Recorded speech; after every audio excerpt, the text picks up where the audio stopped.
მადლობა ღმერთს ადამიანმა ჩვენი ქვეყანა დატოვა. რას პასუხობს საქართველოს ხელისუფლება რუსეთის FSB-ს აგენტის და ისლამური სახელმწიფოს გადაბირებული ტერორისტის განცხადებებს? ლაფანყურის ოპერაციაში მონაწილე მაგომედ იბრაგიმოვის ადვოკატის წერილი კურიერს. მან მითხრა, რომ ჩატაევმა გადაიბირა, მაგრამ რეალურად FSB-თვის მუშაობდა. FSB-თან თანამშრომლობდნენ და ჩვენს სპეცსამსახურებთან და შეიძლება თანამშრომლობდნენ. ეს ხელისუფლება ასრულებს რუსული მხარის მოთხოვნებს. რუსეთის პოლიტიკური გაკვეთის ფარგლებში განთავისუფლდნენ როგორც აჰმედ ჩატაევი, ისევე სხვა ტერორისტები. მე ვიყავი გატაცებული თანხის გამოძალვის მიზნით. არ მოყოლია არანაირი მტკიცებულება, არ მოყოლია არანაირი ფაქტი, აქედან გამომდინარე არის დაწყებული გამოძიება. ახალი ბრალდებები ცნობილი მოქანდაკის ზურაბ წერეთლის ოჯახის კომპანიის მისამართით. ნაწილი ჯგუფის წევრები არიან, ვინც გაიტაცეს ბატონი გია ჯიბლაძე. ყველამიცის კარგად მინარი ნიკა შავიშვილი. კიდევ ერთი ბიზნესმენი, რომელიც გატაცების დეტალებს იხსენებს. ეთერშია კურიერი 9 საათზე. პაატე იაკობაშვილთან და დიანა ჯოჯუასთან ერთად. სამშვიდობის ლაფანყურის სპეცოპერაცია სულ უფრო სკანდალური ხდება. ავსტრიის სასამართლოში მიცემული ხმაურიანი ჩვენების შემდეგ მაგომედ იბრაგიმოვის ადვოკატმა დღეს კურიერს წერილი მოწერა. ვოლფგანგ ბლაშიცი აცხადებს, რომ მისი დაცვის ქვეშ მყოფი რამდენიმე წლის წინ აჰმედ ჩატაევმა გადაიბირა სავარაუდოდ ტერორისტულ დაჯგუფებაში. იბრაგიმოვი ასევე ადასტურებს, რომ ის რუსული სპეცსამსახურების ჩანერგილი აგენტია. აჰმედ ჩატაევი იგივე ცალხელ აჰმედი ქართულმა ოცნებამ ხელისუფლებაში მოსვლიდან 3 თვეში გაათავისუფლა. მთლიანად შეწყდა მის წინააღმდეგ წარმოებული გამოძიებაც. ამჟამად კი ლაფანყურის სპეცოპერაციის მონაწილე და მთავარი მოწმე შეერთებული შტატების სპეცსამსახურების მიერ ძებნილ ტერორისტთა სიაშია. ჩვენი ჟურნალისტი დავით კაკულია დღეს დაუკავშირდა ყოფილ მთავარ პროკურორს, რომლის ხელმძღვანელობის პერიოდში საგამოძიებო უწყებამ საქმის შეწყვეტის გადაწყვეტილება მიიღო და ის ახლა პირდაპირ ეთერში გვერდება. დავით, როგორ განმარტავს ყოფილი მთავარი პროკურორი ხელისუფლების გადაწყვეტილებას? და სამწუხაროდ უნდა ითქვას, რომ არჩილ კბილაშვილმა ამ თემასთან დაკავშირებით კომენტარის გაკეთება არ ისურვა. ჩვენ მას მთელი დღის განმავლობაში უკავშირდებოდი ტელეფონის საშუალებით და დღის მეორე ნახევარში მან მოგწერა ესეთი შინაარსის SMS-ი, რომ როგორც კერძო პირს მას არ მიაჩნია მიზანშეწონილად ძველ საჯარო სამსახურებრივ უფლებამოსილებაში შემოვალ საკითხებზე საუბარი. სულ ეს არის არჩილ კბილაშვილის მიერ მოწერილი SMS-ის შინაარსი. ჩვენ ასევე ეს აჰმედ ჩატაევთან დაკავშირებით შეკითხვა დაუსვით ყოფილ იუსტიციის მინისტრს, თუმცა თეატ წულაკიანმა საერთოდ ვერ გაიხსენა თუ ვინ არის სალხელ აჰმედი, იგივე აჰმედ ჩატაევი და ასევე არ ისურვა ამ თემაზე კომენტარის გაკეთება. სკანდალური წერილი კურიერმა ავსტრიიდან ჩეჩენი ტერორისტის მაგომედ იბრაგიმოვის ადვოკატისგან მიიღო. ავსტრიაში ერთ-ერთი ცნობილი ადვოკატი ვოლფგანგ ბლაშიცი რუსთავიორს წერს, რომ მისი დაცვის ქვეშ მყოფს ტერორიზმის გზა საქართველოს ხელისუფლების მიერ გათავისუფლებულმა ჩეჩენმა მებრძოლმა აჰმედ ჩატაევმა გაუკვალა. მე ვფლობ მხოლოდ ინფორმაციას, რომელიც ბატონმა იბრაგიმოვმა მომაწოდა. მან მითხრა, რომ ჩატაევმა გადაიბირა, მაგრამ რეალურად FSB-თვის მუშაობდა. თუ კი ვინმე სხვა ინფორმაციას მომაწვდის, მადლობელი დავრჩები. აჰმედ ჩატაევი, რომელზეც წერილში ავსტრიელი ადვოკატი საუბრობს 2012 წელს ყოფილმა ხელისუფლებამ ლაფანყურის სპეცოპერაციის შემდეგ იარაღის უკანონო ტარებისთვის დააკავა. თუმცა ხელისუფლების შეცვლის შემდეგ ის ბიძინა ივანიშვილის გუნდმა პატიმრობიდან გაათავისუფლა, რის შემდეგაც მან საქართველო დატოვა. გლდანის ციხიდან გათავისუფლებული ჩატაევი მსოფლიო მედიის ყურადღების ცენტრში 2016 წელს მოექცა, როდესაც თურქულმა მედიამ ათათურქის აეროპორტში მომხდარ აფეთქებასთან მისი კავშირების შესახებ სტატია გამოაქვეყნა.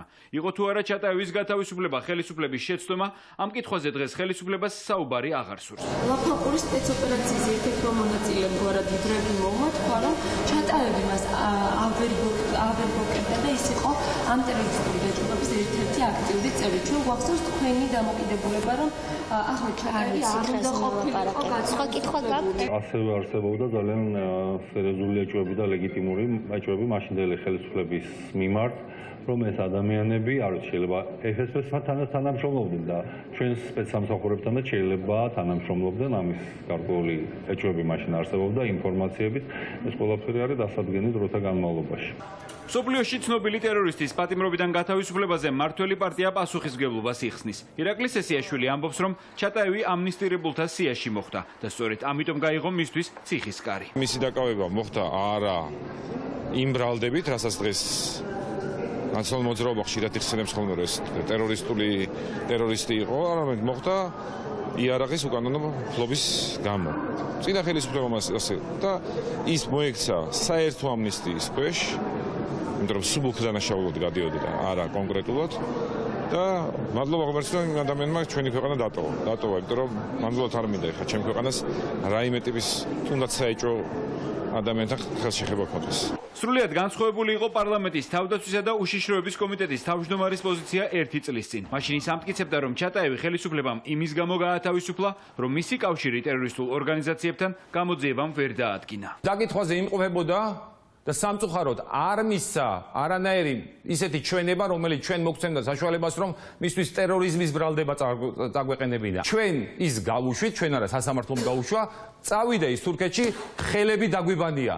საპარლამენტო ოპოზიცია ამბობს, რომ ახმედ ჩატაევის გათავისუფლებით ხელისუფლებამ 2012 წელს მოსკოვის დაკვეთა შეასრულა და ეს საქართველოს მთავრობის რუსული თამაშია, რომელიც შესაძლოა საქართველოსთვის ძიმე შედეგების მომტანი იყოს. ქართული ხელისუფლება მაშინ მოქმედებდა არა სამართლებრივი ლოგიკის შესაბამისად, არამედ ეს იყო რუსეთის პოლიტიკური დაკვეთა და ამ რუსეთის პოლიტიკური დაკვეთის ფარგლებში განთავისუფლდნენ როგორც ახმედ ჩატაევი, ისევე სხვა ტერორისტები, რომლებიც საჯელს იხდიდნენ საქართველოს ციხეებში. ეს მთელი ჯაჭვი არის ესე ვთქვათ, სადაც პირდაპირ ჩანს, რომ ეს ხელისუფლება ასრულებს რუსული მხარის მოთხოვნებს, ზოგიერთ შემთხვევაში უშუალოდ ასრულებს, ზოგიერთ შემთხვევაში არ უშლის ხელს მათი მიზნების შესრულებაში. ახმედ ჩატაევი და ლაფანყურის სპეცოპერაცია ეს ის საკითხებია, რომელზეც უჩან ანუაშვილს ახლა ყველაზე მეტი შეკითხვა აქვს მთავარ პროკურატურასთან. ომბუდსმენი, რომელიც სპეცოპერაციაში ბრალს წინა ხელისუფლებას დებს, დღეს ამბობს, რომ ხელისუფლებას არ სურს ამ საქმის გამოძიება. საგამოძიებო ორგანოების მხრიდან რეალურად არ არსებობს სურვილი, რომ ეს ფაქტი იყოს გამოძიებული. ეს არის კიდევ ერთი თაროზე შემოდებული საქმე და ამას მოსულს უკვე ის, რომ 5 წელი ხდება ამ ფაქტიდან და შესაბამისად გამოძიება რეალურად. ან თუნდაც ის, რომ მოხდეს საზოგადოების ინფორმირება გარკვეულ დეტალებზე არ მომხდარა და ეს ყველაფერს თავის სახელს არკვევს პროფესიო, ანუ სურვილი არ ინტერესებს, რომ ამ ფაქტის რეალური გამოძიება მოხდეს.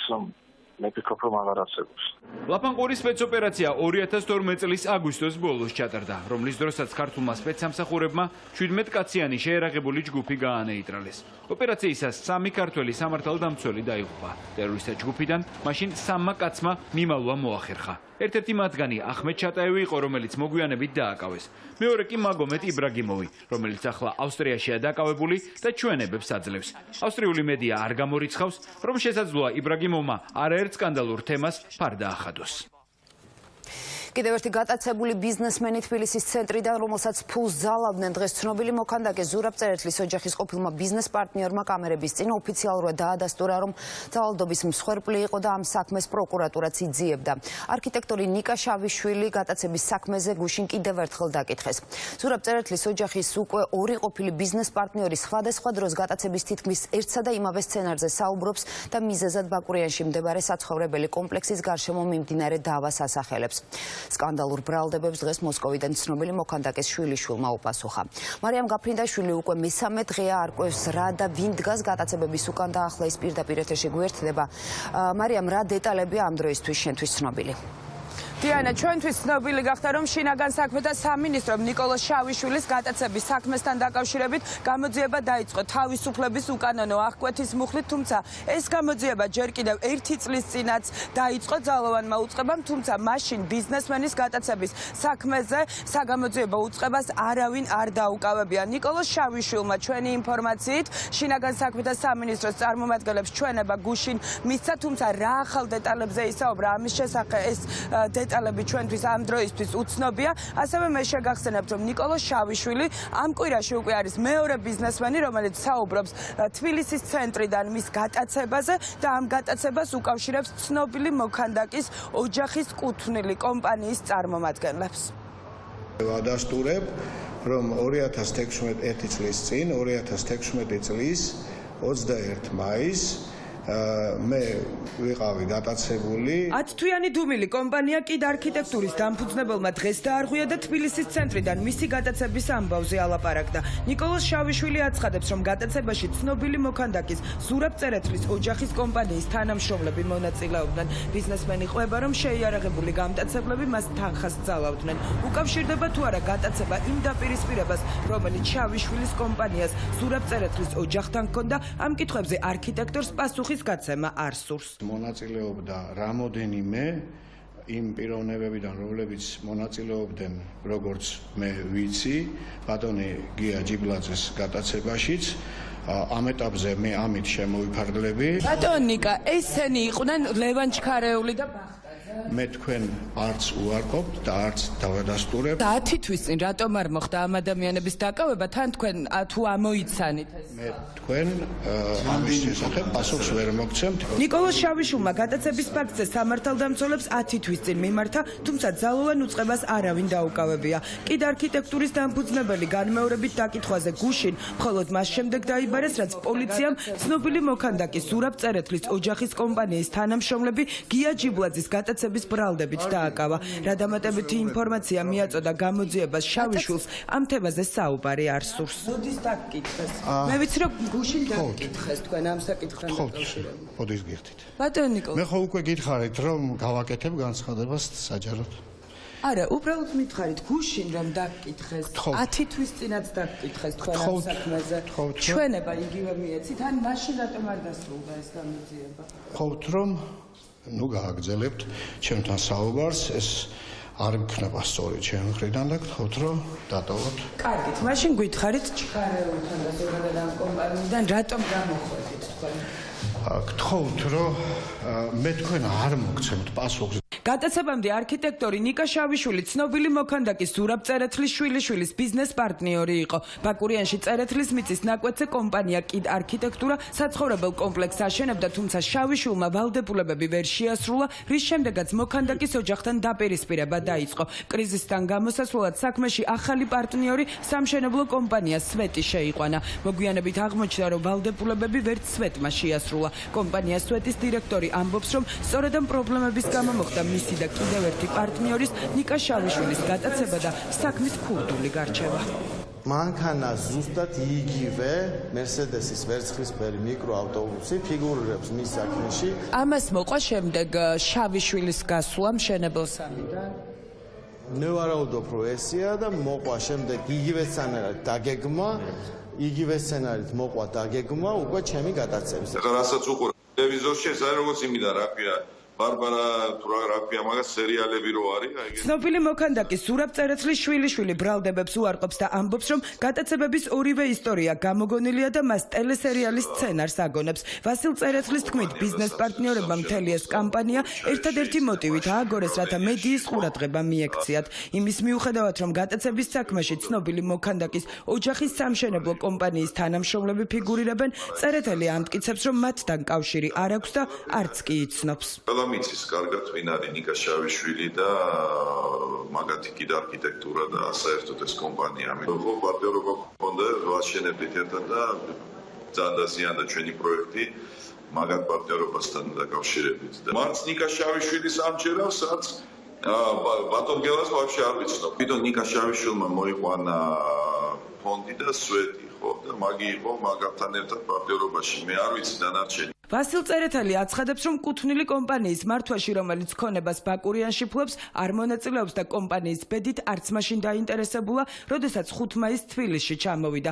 განსხვავებულია ინფორმაცია, რომელიც კურიერმა მოიპოვა. ამ ინფორმაციით წერეთელი თბილისში ყოფნის დროს სადავო პროექტთან დაკავშირებით სვეტის დამფუძნებელს გია ჯიბლაძეს უნდა შეხვედროდა, თუმცა შეხვედრა ჯიბლაძემ ჩაშალა, რის შემდეგაც მალევე ის გაიტაცეს. თბილისში ვიყავი, ახლა გეტყვით, მაისში ვიყავი, 5 მაისს ვიყავი მე მგონი.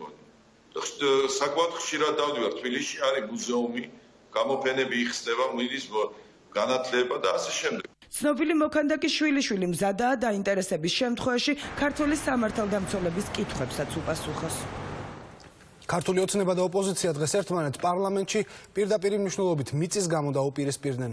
სწორედ მიწის გაყიდვის აკრძალვის შესახებ საკანონმდებლო ინიციატივამ გამოიწვია კამათი, რომლის დროსაც მთავარი არგუმენტები ილია ჭავჭავაძე, ნიკო ნიკოლაძე, ბიძინა ივანიშვილი, პატრიოტიზმი და ბოლოს ეკონომიკური მოტივებიც იყო.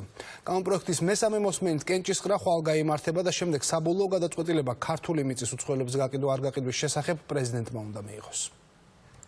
ოკუპირებული და პრივატიზირებული სახით უცხოელების ხელში არის 25%-ზე მეტი მიწა.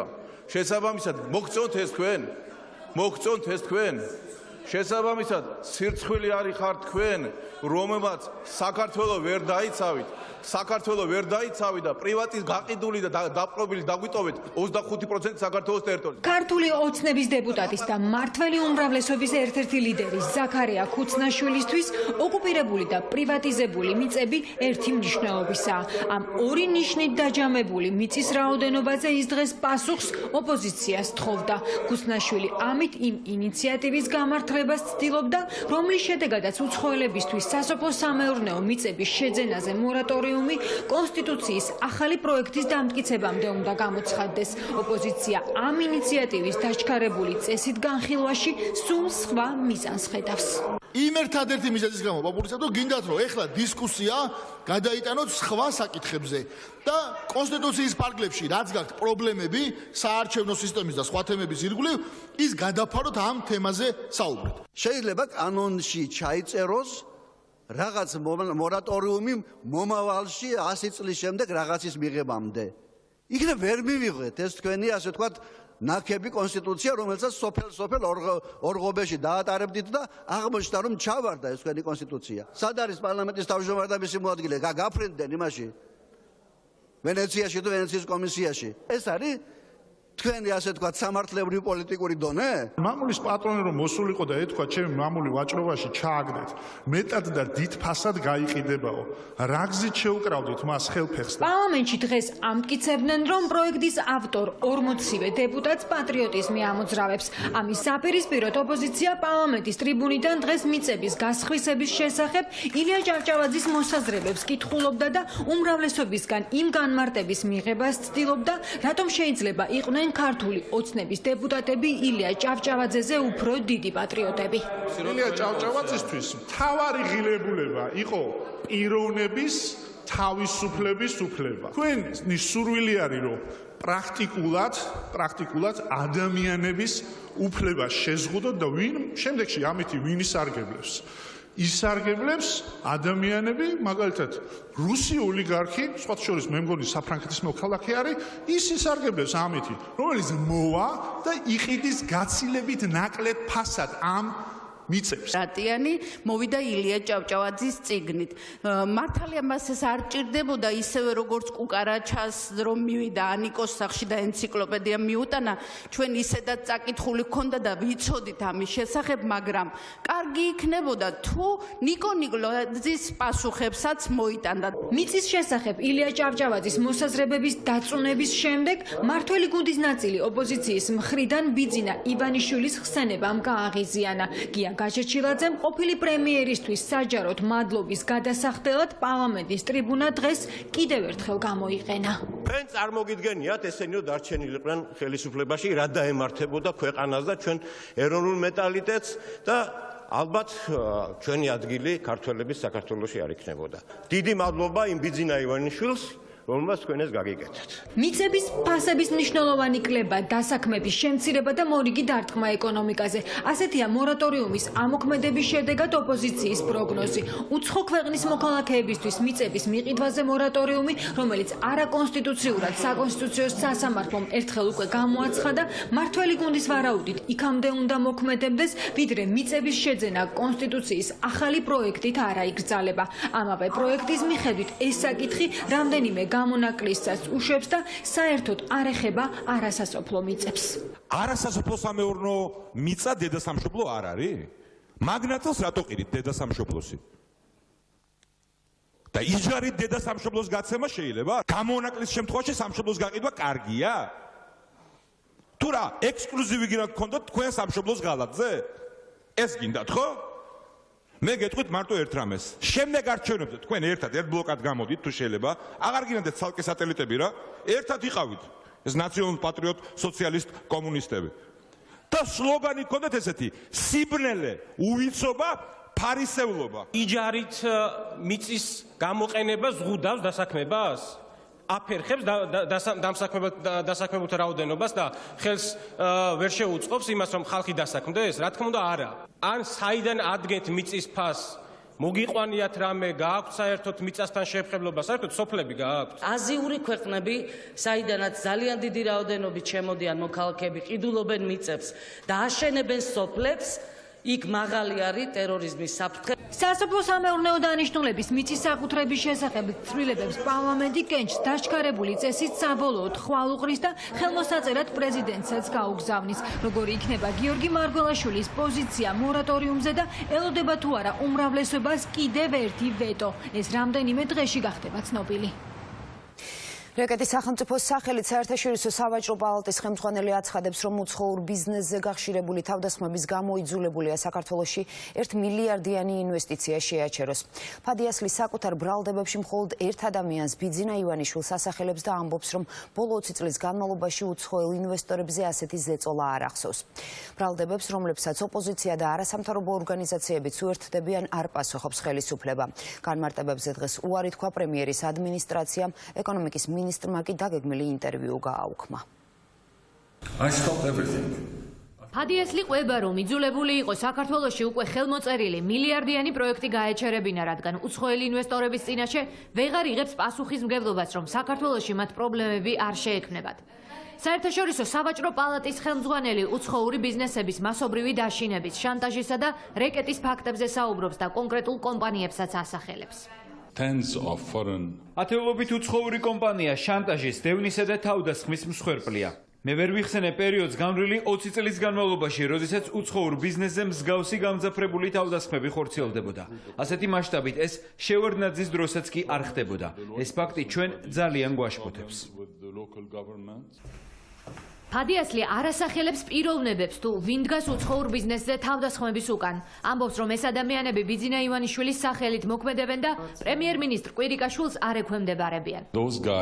ეს ადამიანები ეგრეთ წოდებული უკანონო სუბიექტების საკუთარ თავს ანგარიშვალდებულად პირდაპირ ბიძინა ივანიშვილთან თვლიან და თავის თავს პრემიერზე მაღლა მდგომად მიიჩნევენ. ზოგი მათგანი სახელმწიფო სტრუქტურებში მუშაობს, ზოგი არა და ისინი არ ექვემდებარებიან საქართველოს პრემიერ-მინისტრს. არც მთავრობას აქვს მათზე კონტროლის მექანიზმი.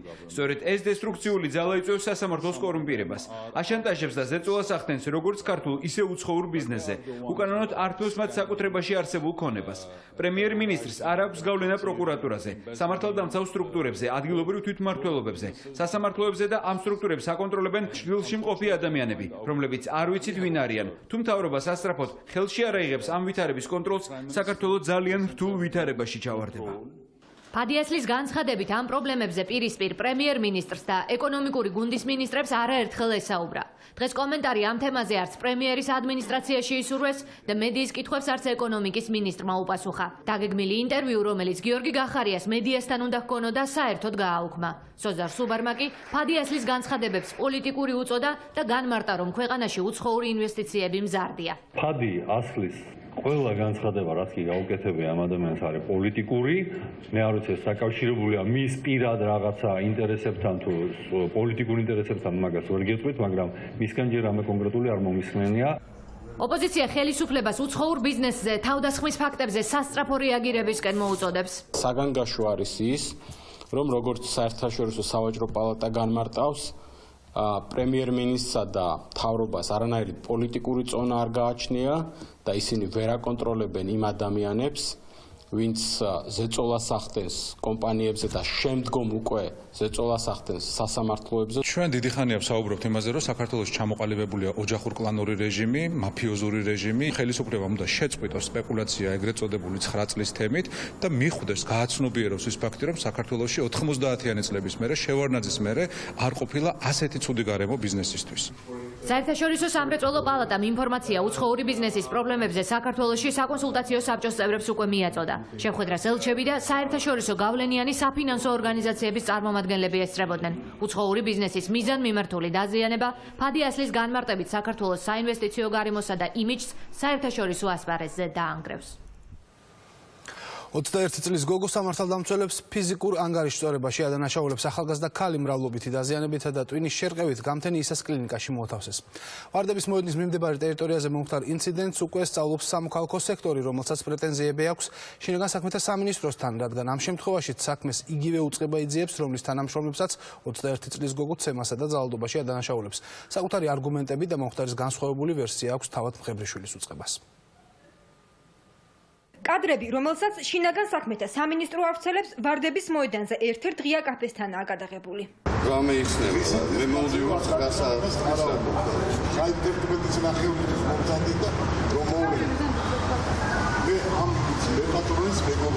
ინციდენტში მონაწილე 21 წლის გოგონა ყვება, რომ მას ამ საშაურმის გამყიდველთან შელაპარაკება მოუვიდა. მას შემდეგ კი რაც კამათი ფიზიკურ დაპირისპირებაში გადაიზარდა, პატრული და სასტრაფო დახმარება გამოიძახა. ექიმებისა და სამართალდამცველების მოსვლის შემდეგ კი ვარდების მოედანზე ის პოლიციელებმა სცემეს. ან პოლიციის უფროსი მონაწილეობდა მის ცემაში? მან დაიწყო ცემა. ამ გოგოს განმარტებით. დაზარალებული ცემაში ძველი თბილისის პოლიციის უფროს და კიდევ ორ თანამშრომელს ადანაშაულებს. 21 წლის გოგონას ადვოკატი ყვება, რომ სამართალდამცველები ფიზიკურად მას შემდეგ გაუსწორდნენ, რაც გოგონამ ერთ-ერთ მათგანს სიტყვიერი შეურაცხყოფა მიაყენა და ხელსახოცი ესროლა. ეს ფაქტი კი სასტრაფო დახმარების მანქანასთან ექიმების თვალწინ მოხვდა. კამათის დროს გოგოს მხრიდან სიტყვიერ შეურაცხყოფას ჰქონდა ერთ-ერთის მიმართ. მის მისამართით ისროლა სალფედგი. უცებ ამ კაცმა თმაში მოკიდა ხელი და ჩამოათრია ამ სასტრაფო დახმარების მანქანიდან და დაუწყეს ცემა. ანუ მე როდესაც შეხდება ანუ ეს ამბავი სასტრაფო დახმარების ეკიპაჟის თვალწინ?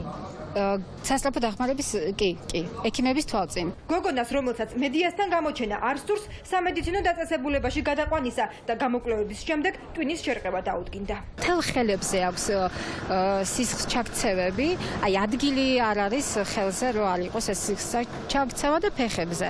ასევე აქვს თავზე აქვს და ამოგლეჯილი თმის ნაწილში აი აქ სიცარიელი არის, კანი ჩანს და წითლად არის. გამოძიება შინაგან საქმეთა სამინისტროში 126-ე ძალადობის მუხლით მიმდინარეობს. იმის დასადასტურებლად კი, რომ გოგონას დაზიანებები პოლიციელების მხრიდან არ მიუღია, უწყებამ თვითმხილველის გადაღებული ვიდეო ჩანაწერი გაასაჯაროვა. ღებრიშვილის უწყება დღეს განცხადებით შემოიფარგლა და დამატებითი განმარტებები აღარ გაუკეთებია.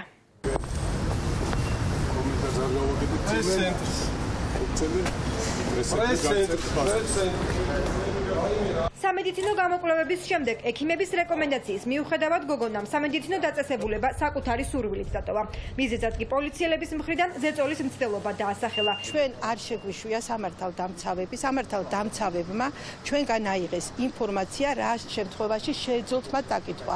ისინი ჩვენი ნებართვით პაციენტთან არ შესულან.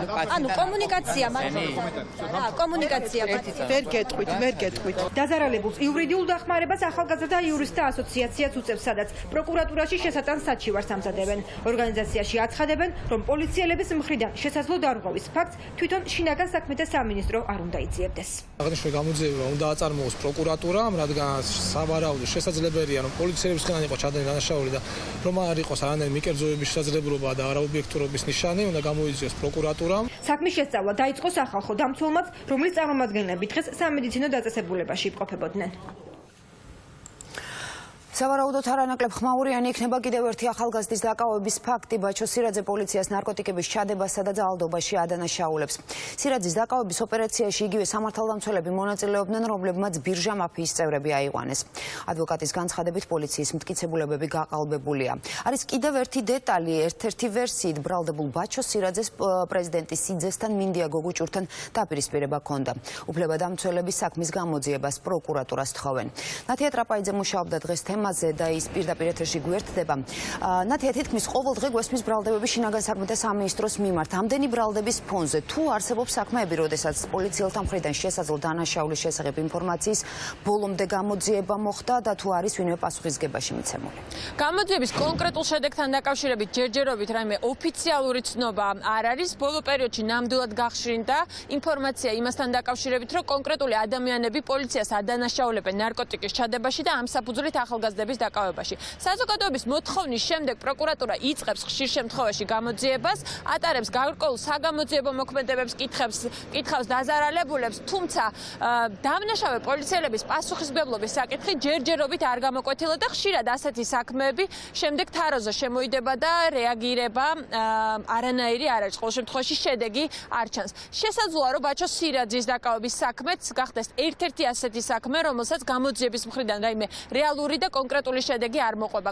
ოჯახი ამბობს, რომ რამდენიმე კვირის წინ მიმართეს ჯერ კიდევ სამართალდამცავებს, პოლიციის მხრიდან ჩადენილი შესაძლო დანაშაულის რეაგირების მოთხოვნით, თუმცა ჯერჯერობით შესაბამისი ორგანოებიდან მათ პასუხი არ მიუღიათ. ხარიო რომ საით მიდიხარო რატო შეცვალეო მიმართულებაო ტაქსის სიტყვას დავამთავრე თუ არა აი აქვეო უნდა აი ამ ჩიხში უნდა და შეხვევა ვერ შეუხვიაო მანქანამო იმ ვინაიდანო უკან სვლით მოდიოდა მანქანა ბაჩო სირაძის ადვოკატი დარწმუნებულია რომ პოლიციას 26 წლის ბიჭის დაკავება ტაქსის ძღოლთან შეთანხმებული ჰქონდა რადგან რომ ლადო ასათიანზე მიმავალი სირაძე ამ დრომდე გაურკვეველი მიზეზით არსენას ქუჩაზე იმ ადგილთან მიიყვანა სადაც მას სამართალდამცავები უკვე ელოდნენ ფიზიკური ძალადობა იყო აქ გამოყენებული. დაზიანებები არ აქვს, მაგრამ ყოველ შემთხვევაში ესე მოკუჭვა, ჩატენვა მანქანაში. ფიზიკური ძალადობა საქმეში ერთადერთი დარღვევა არაა. ადვოკატის ინფორმაციით, ბაჩო სირაძე პოლიციის მიერ ნარკოტიკის ჩადების კიდევ ერთი მსხვერპლია, თუმცა ოფიციალური საბუთებით ჩხრეკის შედეგად 8 გრამი ბუპრენორფინის შემცველი ფხვნილის ამოღების შესახებ თავად სირაძეს დაკავებიდან 2 დღეში გააგებინეს. ადვოკატი ამბობს, რომ ჩხრეკის ოქმის გარდა პოლიციას სხვა მტკიცებულებებიც გაყალბებული აქვს. ნარკოტიკი თან ქონდა, ანუ ჩადეს და ამოიღეს. საერთოდ არ უნახია. ჩვენ უბრალოდ წავიკითხეთ ჩხრეკის ოქმში. იქ წერია ესე, რომ მარჯვენა ჯისის უკანა ჯიბეში აღმოაჩნდა პარკით ჩადებული ნარკოტიკი 8 გრამი. და ესე ნაგლად ბაჩო დადიოდა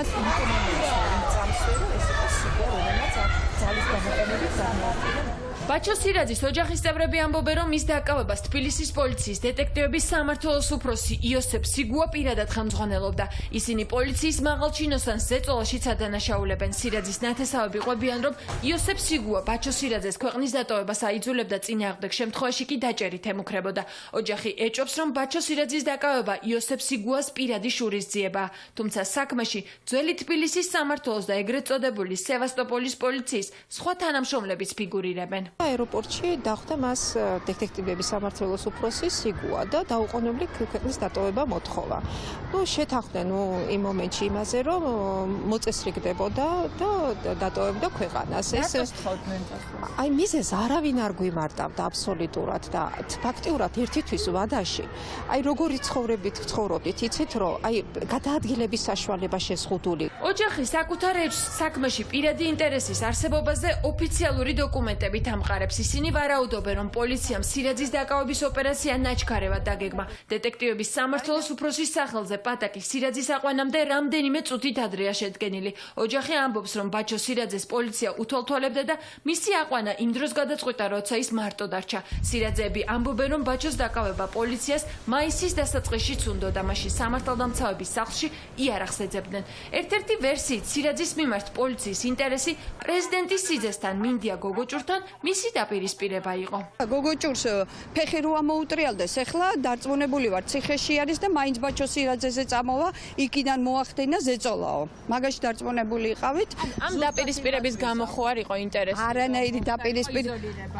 მაშინ თუ მაგ დაპირისპირების გამო იყო, მათ უნდა განემარტათ. ბაჩო სირაძის საქმეში დღეიდან მოძრაობა თეთრი ხმაურის იურისტიც ჩაერთო. გიორგი მახარაძე ამბობს, რომ საქმეში ბევრი ფაქტობრივი შეუსაბამობაა. მისი თქმით, დაკავების და ჩხრეკის ოქმში ასახული ფაქტები რეალურ სურათს არ ასახავს. ამის გამო იურისტი ფიქრობს, რომ მტკიცებულებები ფალსიფიცირებულია. კიდევ ერთი საინტერესო დეტალი დნმ-ის აღებას უკავშირდება. გიორგი მახარაძე ამტკიცებს, რომ საკვლევი მასალა ბაჩო სირაძისგან პოლიციამ იძულებით და დარღვევით აიღეს. მას პოლიეთილენის პარკში მოათავსეს მისი ნერწყვის ნიმუში. ის ფაქტი, რომ არაუფლებამოსილმა პირმა აიღო წესის დარღვევით ნიმუში დნმ-ის, ეს ერთმნიშვნელოვნად დარღვევაა და ერთმნიშვნელოვნად აჩენს კითხვებს თუ რაში დასჭირდა კონკრეტულ პოლიციელს ამგვარი ქმედების განხორციელება. ბაჩო სირაძის დაკავება მოძრაობა თეთრი ხმაურისთვის კიდევ ერთი საქმეა, სადაც ისინი კონკრეტული პოლიციელების პასუხისმგებლობას აყენებენ. მოძრაობის წევრი ბექა წიქარიშვილის მტკიცებით სირაძის დაკავებაში მონაწილე პოლიციელები სხვა საქმეებშიც ფიგურირებენ, მათ შორის ბირჟა მაფიას წევრების დაკავებაში. მოძრაობის წევრი ამბობს, რომ ნარკოტიკის ჩადებით ადამიანის დაკავება უკვე ტენდენციად იქცა. ერთის მხრივ პირველ რიგში ბუნებრივია, რომ ის კონკრეტული პირები, რომლებიც ფიგურირებენ არა მხოლოდ ამ საქმეში, აუცილებლად უნდა დაისაჯონ, რომ გასჭეს, არ გაჩნდეს დაუსრულებლობის გაუქმების სინდრომი, მაგრამ მეორეს მხრივ ისიც ფაქტია, რომ ხელისუფლებას აქვს პრობლემები ზოგადად სისტემაში და დაუყოვნებლივ უნდა დაიწყონ კონკრეტული ნაბიჯების გადადგმა ამის გამოსასწორებლად. ბაჩო სირაძის დასაცავად ოჯახი და ახლობლები საპროტესტო აქციების დაწყებას გეგმავენ, რადგან ამბობენ, რომ უამრავი მიმართვის მიუხედავად არც შინაგან საქმეთა სამინისტროს და არც პროკურატურას მომხდარზე რეაგირება არ ქონია. ოჯახის წევრების ცნობით პროტესტის გამო თავად ბაჩო სირაძემ სასჯელახსულების დაწესებულებაში შიმშილობა დაიწყო. ჩემი ბიჭი დავით ხარშილაძის საქმესთან დაკავშირებით სასამართლოში ის მაღალჩინოსნებიც დაიკითხებიან, რომლებიც დაკავების ოპერაციის დროს გადაღებულ მასალაში ფიგურირებენ. მოსამართლემ დაცვის მხარის ეს შუამდგომლობა დააკმაყოფილა, თუმცა უარი თქვა აღკვეთის ღონისძიების შეცვლაზე. სასამართლო პროცესის დაწყებამდე ცოტა ხნით ადრე ელისო კილაძისთვის ცნობილი გახდა, რომ მისი შვილის დაკავების ოპერაციაში მონაწილე პოლიციელების წინააღმდეგ მიმდინარე ძიება შეწყვეტილია. პროკურატურის განმარტებით საქმეში სამართალდამცველების წინააღმდეგ მტკიცებულება არ არსებობს. პოლიციელებზე, რომლებსაც ჟურნალისტი ელისო კილაძე საკუთარ შვილზე ძალადობრივ ქმედებაში ადანაშაულებდა, საქმის წარმოება შეწყდა. თბილისის პროკურატურამ ეს გადაწყვეტილება 18 მაისს მიიღო, თუმცა დავით ხარშილაძის ოჯახის წევრებმა ამის შესახებ მხოლოდ დღეს სასამართლოს ხდომის დაწყებამდე რამდენიმე წუთით ადრე შეიტყვეს. პროკურატურამ ამ გადაწყვეტილების საქმეში ბრალდების მხარის მტკიცებულებად დართვა მოითხოვა. თქვენ წინაშე შუამდგომლობთ თბილისის პროკურატურის წერილი და სისხლის სამართლის საქმეზე გამოძიების შეწყვეტის დადგენილება სულ 11 ფურცლად დაშვებული იქნას როგორც ბრალდების მხარის მტკიცებულება. ამ წუთას გახდა ჩვენთვის ცნობილი, რომ თბილისის საქალაქო სასამართლოში შეწყვიტეს საქმე ჩემშულზე მოძალადე პოლიციელების წინააღმდეგ. მიშა საყულაშვილი, ქალაქ თბილისის პროკურორი არის მონა ჩვეულებრივი ბიძინა ივანიშვილის და კახელების და მას აუცილებლად დადგება დრო და მოუწევს პასუხისმგებლობა. საქმე იმ პოლიციელების წინააღმდეგ იყო აღძრული, რომელიც დავით ხარშილაძის დაკავებაში მონაწილეობდნენ. ერთ-ერთი პოლიციელი, რომელმაც ქრონიკა პლუსის რედაქტორის შვილი ადგილზე გაჩხრიკა და დააკავა, დღეს მოსამართლემ დაკითხა. გამომძიებელმა დაკავების დეტალები გაიხსენა. ვალერია ჩიბირაშვილი, ზაქარია ვასაძე, ალექსი ხობერიძე, ჯახველაძე, სამოვადგილე არჩილ ოქრუაშვილი და მიხეილ ჩიბირაშვილი. პერიმეტრს იცავდნენ და მათ საგამოძიებო ხმის შეერმიუღეთ.